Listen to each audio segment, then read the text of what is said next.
From years of anxiety to warrior and mentor, Bradley Robinson created the Anxiety Project to help you end your anxiety naturally. Let's mold the new you and let's end anxiety together. Hello and welcome to episode 220 of the Anxiety Project podcast. I am Brad Robinson. Here we are to talk about the 7 steps it takes in order to overcome extreme anxiety, to get out of that storm, the storm of confusion. Let's put it that way, because when I was suffering from GAD, generalized anxiety disorder, I was experiencing all the subcategories of that disorder, like agoraphobia. I couldn't leave my house because I had the fear of losing control in a public place and being embarrassed while I lose control. And then I was suffering from depersonalization, being stuck in this trance like fog. That's the best way to put it. And I was so confined to my internal world where I was in this, it felt like I was third person in a video game. I wasn't even myself. I felt automated. I felt like the world from beneath me was tilting while I was walking, and I could not control all of my bodily movements, especially my thoughts. And then on top of that, health anxiety. I was catastrophizing on a daily basis over the different sensations and symptoms I was experiencing, as well as checking parts of my body religiously and then going to the doctor and then Googling, and then it goes on and on and on. And so I want to start this podcast with a very powerful quote. The quality of your relationships is a direct reflection of the relationship you have with yourself. That is true. Step 1 of the recovery process is to take responsibility for the anxiety you are currently battling. You have to bear your cross. This was my first step in order for real change to occur. I asked myself, well, I didn't ask, but I told myself, it better be me who needs to change, because I can't change the world. And that is true. Many people who remain stuck in pain and suffering, they think that the world is out to get them, that they are dealt a bad hand, that there is no change probable for them, and they just stay in their stuck mindset. And that is not the place you want to be, obviously. But for me, what I needed to do was to look at myself and say, wait a minute, the things that I've been doing so far up to this point have not been working, because my anxiety is actually worse now.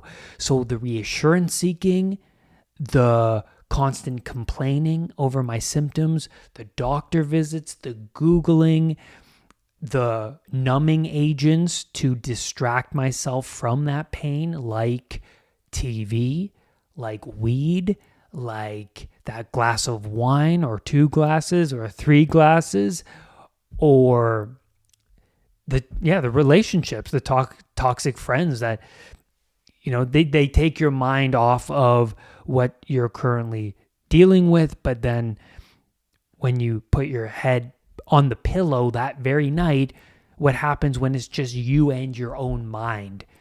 Well, the thoughts of your anxiety come up, the fears of your anxiety come up, but underneath the layers of that onion, there are certain moments from your past that creep up, and then it startles you and it wakes you up at night. Clinical psychologist Carl Rogers, he says that no true development of yourself can take place until you admit and agree that things need to change. Because if it's mandatory for you to meet with a psychologist or a psychiatrist, and you sit down with them and you're like, I'm not changing, I'm forced to be here, and you just listen, not even listen, you put up walls and no real change can happen, right? So there has to be an agreement that I need help and I'm flawed, and what I've been doing so far, it hasn't been working for me, and I am here to learn and start from square one because I don't know any better. And that's where I needed to start off. I admitted to myself that, hey man, I need to look elsewhere. And as soon as you ask yourself that,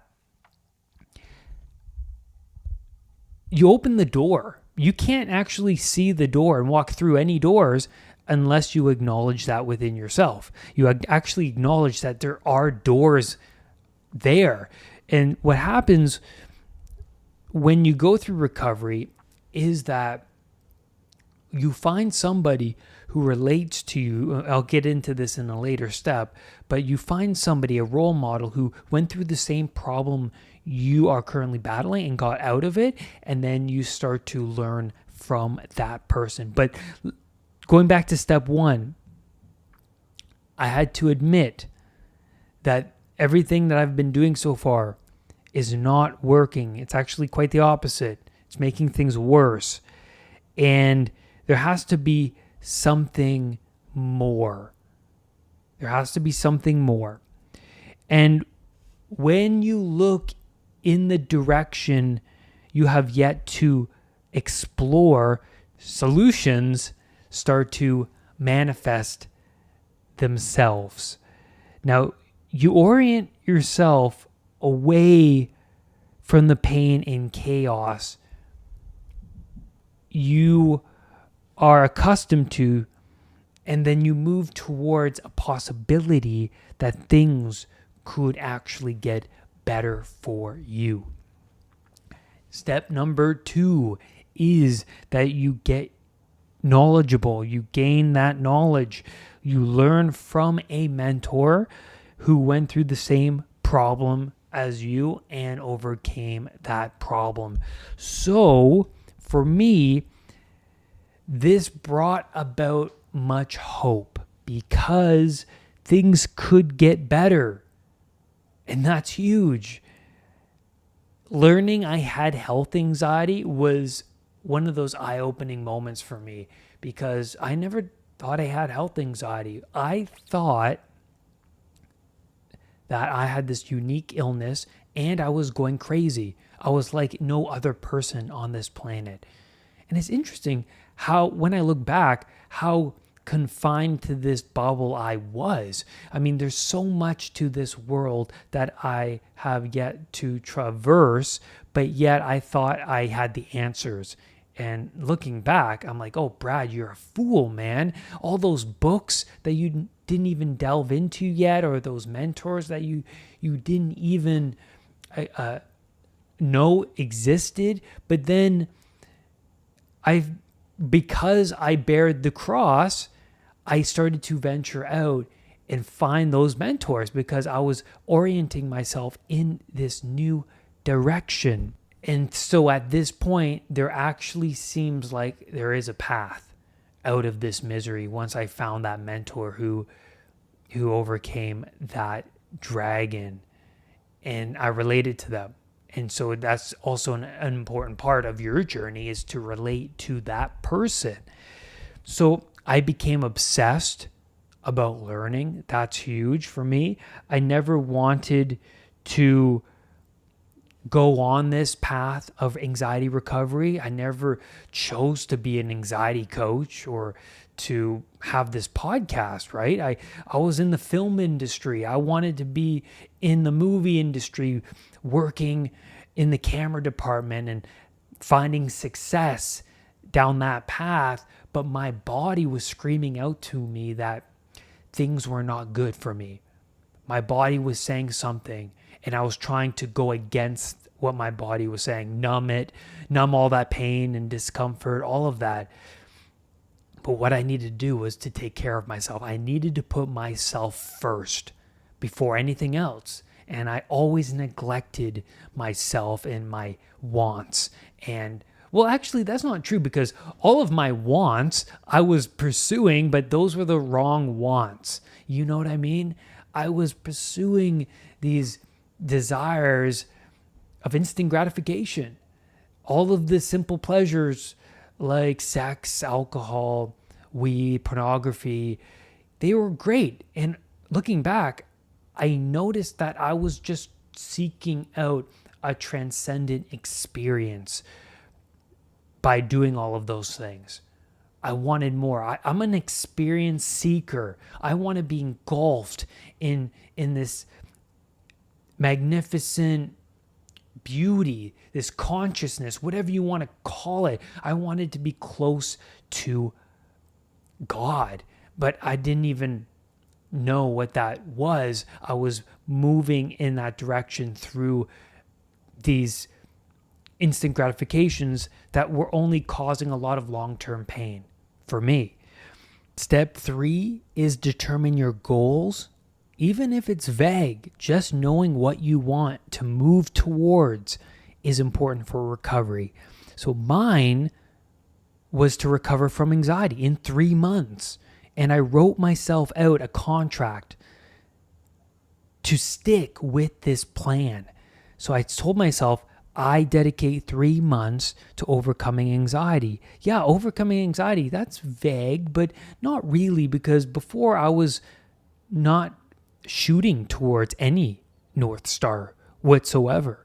And also, I knew that as long as I listen and watch my mentors every day and implement their strategies, things could get better.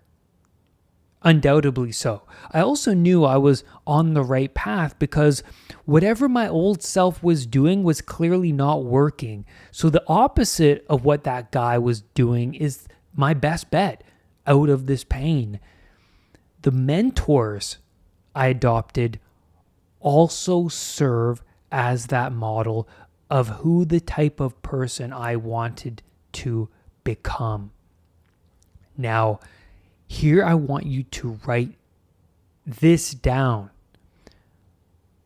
What do I want my life to be like a year from now?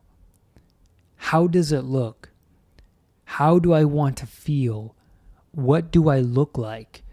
What would life be like a year from now if I do not make any of these changes?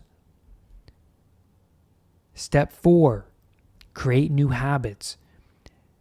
It takes about 1 month for a habit to become automated. Now, the circuits that support this behavior of the new habit need to be strengthened over time. And also note that what you continuously act out determines what you value. Then what you don't act out, that loses its value.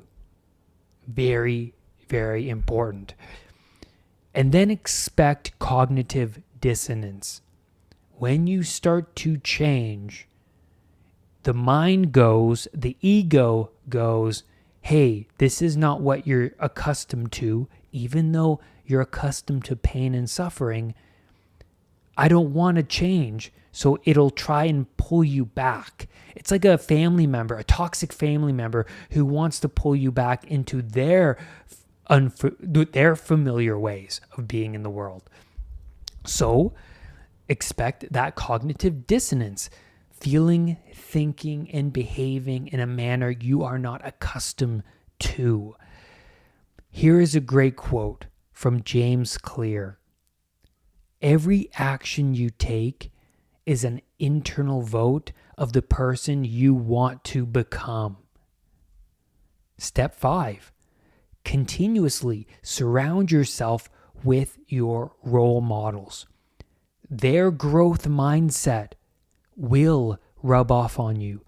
You will also begin to hear their voice echo in the chambers of your mind. I notice that when I would diverge from a habit I knew to be healthy for me back into an old habit, I would then be more reluctant to ask myself, would my mentor, would my role model do this? Would Russell Brand do this? Would Wim Hof do this? Would Jordan Peterson or would Joe Rogan or whoever your mentors are? Would Brad do this? Would Ed Milet do this? So determine your mentors, and the more you hang around them, the more their voice echoes in the chambers of your mind. But then when you diverge from that path, you're more likely going to hit some sort of resistance to pursuing that path, because the mentors that you surround yourself with bring out your inadequacies on a daily basis. The feeling of, oh, I could do so much more. Look how hard these people are working. I could do so much more. And that is a great feeling if you look at it from the right perspective. Because just think about it like this. In 1 year, what would happen if I just listened to these people just talk? Even if I don't even implement the strategies, if I just every day surrounded myself with these people in my ear, you're just going to gradually, naturally, unconsciously engage in those habits because of their brilliance, being surrounded by their brilliance. Step 6, begin to face your fears. This is the hard part. I remember when, all of it's a hard part, to be honest, but this one takes time and courage, and you have to be gentle upon yourself, even in the midst of facing something that is utterly terrifying, the dragon that you've been avoiding for a long time. Because when I was suffering from agoraphobia, I was avoiding any situation that made me feel uncomfortable and anxious, to the point where I was just in my home, in my bedroom, every hour of every day. The walls seemed to close in closer and closer. I would walk a block from my house and then experience a symptom, and then I would have a panic attack, and then I would go home. So yes, I couldn't even walk a block from my house. So how does one overcome this? Well, you have to do it one step at a time. So what I would do, and this is what you do in all psychotherapy to overcome these fears, is to set the bar just high enough so that when you feel these uncomfortable sensations, you do not run back home, but you ride the wave of these sensations and you continue down your path. So my goal was to do a complete circle of the route I was walking. Rather than go halfway and have a panic attack and come back, I would complete the whole thing. So when I would reach a certain point and get to the anxiety, get to those symptoms and sensations, I would ride the wave as I was walking. So that is a major part of this journey, because I did not know how much my body could tolerate until I began to challenge myself. So the brain works by association. So when a symptom would pop up, before, my brain would go, hey, remember last time when you felt this, you ran away, so let's run away again. It's like, no, not this time. I'm going to ride the wave. And yes, it's more challenging because you don't know how much you can tolerate, or your competence is very minimal at this point. Mine was, right? So I would ride the wave, I would complete that cycle, and then my brain goes, hey, Brad did not die. New association is being made. But it's just not going to happen overnight. You might have to do that walk 10 times in order for the brain to kind of get the picture. It's like training this dog. So for me, I was having panic attacks in all sorts of places that made me feel trapped, and I was around people, being around people with anxiety, man, the fear of being judged, that's a big thing. So I would be out at a symphony with my partner, and then during the symphony, I would feel all of that anxiety. And then my brain would go, oh no, but I would ride the wave. It would be a brutal brutal hour for me to get through it. But then at the end of it, I looked at myself and I said, man, you got through that experience. You're capable of more. You didn't go phone up your family. You didn't run out of the theater, or better yet, you did not throw up while you were sitting there, or faint, or have that heart attack. So you have to stretch yourself continuously, and I would recommend that you work with a coach to do this. I've had many clients whom I've worked with where we would structure an approach to dealing with that fear. So one step at a time. How are you going to handle being on the subway? Well, maybe before you have to go on the subway, maybe venturing to the subway station and like parking your car outside the entrance and sitting there, but you don't have to go in. You just sit there until your brain gets bored of sitting there, and then you go home. And then the next time you go a step further. You may go inside the subway station and walk around and stay there until your brain gets bored of it, and then you leave. And then the next time you go further down the stairs and maybe up to the platform, and then you hang around there until you get bored of it. This is systematic desensitization. You're gradually desensitizing your amygdala to this particular experience that you dread, right? So do that, but I highly recommend that you work with somebody. You can work with me. Just work with somebody, a coach who you trust and look up to deal with this anxiety. Step 7, accepting setbacks.